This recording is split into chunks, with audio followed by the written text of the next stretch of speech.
الحمد لله نحمده ونستعينه ونستغفره ونؤمن به ونتوكل عليه ونعوذ بالله من شرور أنفسنا ومن سيئات أعمالنا.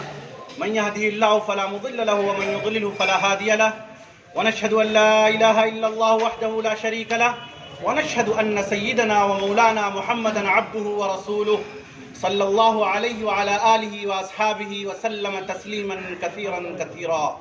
أما بعد، فقد قال الله تبارك وتعالى في كلامه العزيز والفرقان الحميد: أعوذ بالله من الشيطان الرجيم، بسم الله الرحمن الرحيم.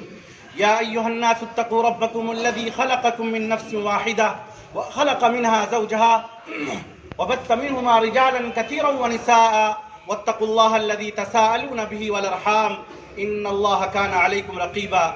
وقال تعالى: يا أيها الذين آمنوا اتقوا الله حق تقاته ولا تموتن إلا وأنتم مسلمون.